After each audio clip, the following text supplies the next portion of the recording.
I'm learning how to write a great first chapter for my novel by studying the openings of successful books. And in this video, I'll dissect how The Hunger Games by Suzanne Collins hooks readers with a compelling premise and brings that premise to life.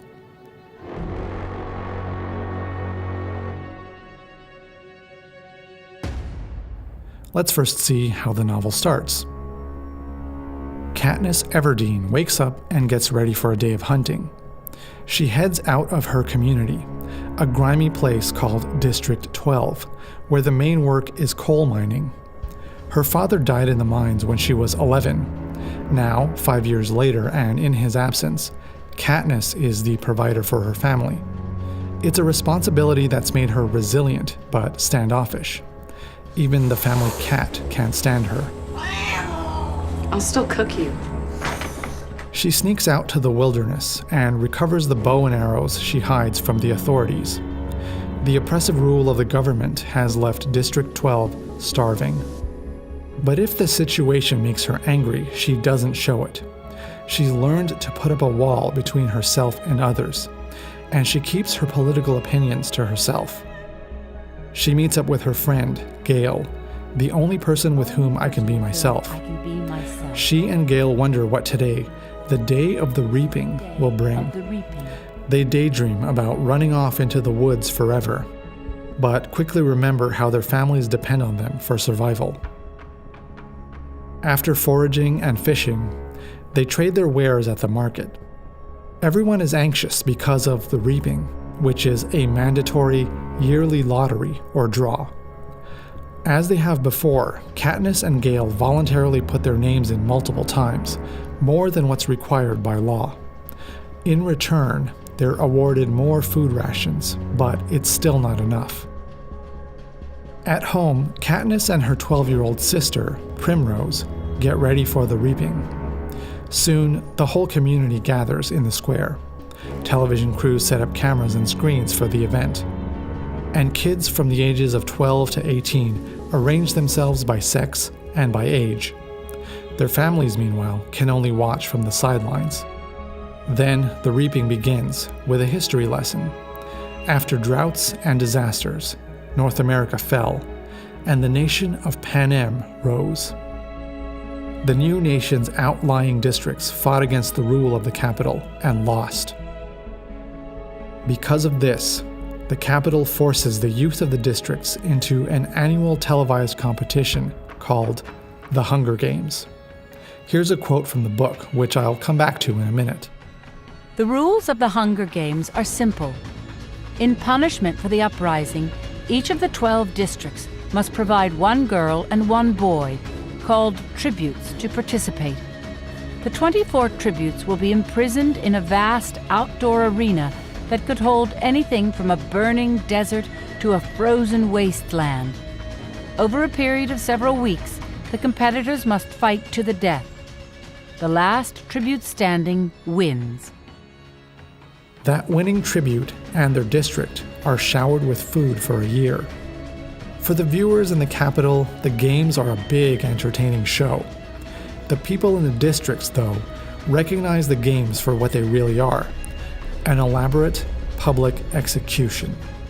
It's a reminder of the capital's overwhelming power. The draw for District 12's participants is set to begin.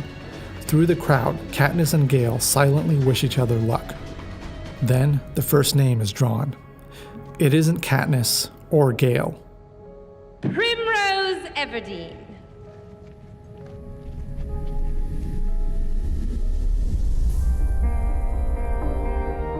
In 2014, Amazon released a list of the most highlighted passages from the books in its Kindle store, so basically all of literature. That one passage giving the rules of the games, the one that defines the central concept of the book and its title, was number 3 on that list. Now, I take that with a grain of salt. Hunger Games mania was still very much a thing in 2014. 19 of the top 25 highlights came from the Hunger Games trilogy. Even so, there's something about that passage that resonated with readers. In my video on Harry Potter, I mentioned how J.K. Rowling rewrote her opening chapter 14 times. She said her early drafts gave too much plot away. But here's the crazy thing. Suzanne Collins does the exact opposite in that passage of The Hunger Games. She gives away the core plot of the book. We can think of stories defined by a clear plot concept as plot-driven. There's actually another term for this kind of story. It's a term that's often used in film and TV, but which also has some use in publishing: the high concept. So, for example, a high-concept film like Jurassic Park can be boiled down to a simple idea, like it's Frankenstein but with dinosaurs. The crime thriller Seven is also built on a high concept, a serial killer inspired by Christianity's 7 deadly sins. Now, there's more nuance to a high concept than that, and I'll link to a Writer's Digest article that gives a definition specific to publishing. But basically, a high concept is built on a catchy premise, whether it's completely original or a twist on an old formula. For Suzanne Collins, that meant modernizing the Greek myth of Theseus and the Minotaur. It also meant blurring the lines between reality television and war coverage. And it meant placing her story in a dystopian world, like 1984 or The Handmaid's Tale. All that turned into this concept of a poor 16-year-old girl fighting in a futuristic gladiator arena. But coming up with a wacky premise isn't the hard part. Any editor or agent will tell you that ideas are a dime a dozen. And even though a similar idea had been done before, The Hunger Games still struck a chord. There are lots of reasons for that, but I want to focus on what happens on the page, where the idea is brought to life. So, how does Chapter 1 do that? Well, before we get to the arena, the language in Chapter 1 builds up the high concept. It triggers imagery about character, conflict, setting, and genre. First, we meet Katniss. She has hunting boots and a forage bag and a bow and sheath of arrows. The huge dystopian world narrows down to her immediate surroundings. It's a setting that creates daily conflicts for her. It's where you can be executed for inciting a rebellion by peacekeepers, and where you can starve to death in safety. Hunger isn't some game to her, it's her life. But if she can deal with daily hunger, she might also have the force of will to survive the Hunger Games. So the chapter builds up our expectation that this tough hunter, Katniss, will be picked. And in all that build-up, Katniss quietly confesses, "I protect Prim in every way I can, but I'm powerless against the reaping." So naturally, the chapter ends with an inciting incident, an attack on Katniss's weak spot. That sets her on the path to the arena. And sure, there's later conflict with the other tributes, but that's all a smokescreen for the real antagonist. Katniss thinks, it's to the Capitol's advantage to have us divided among ourselves, to fight each other instead of rebelling again. The Capitol uses the games to punish the districts, to keep them divided. The games are a message.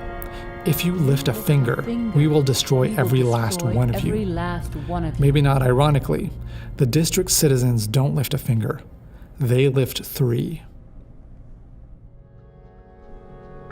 The book's concept had such an effective mix of ingredients like these that, for years, the young adult market tilted towards dystopian series with similar recipes. One librarian I spoke to described how the market shifted away from introspective, issue-based stories.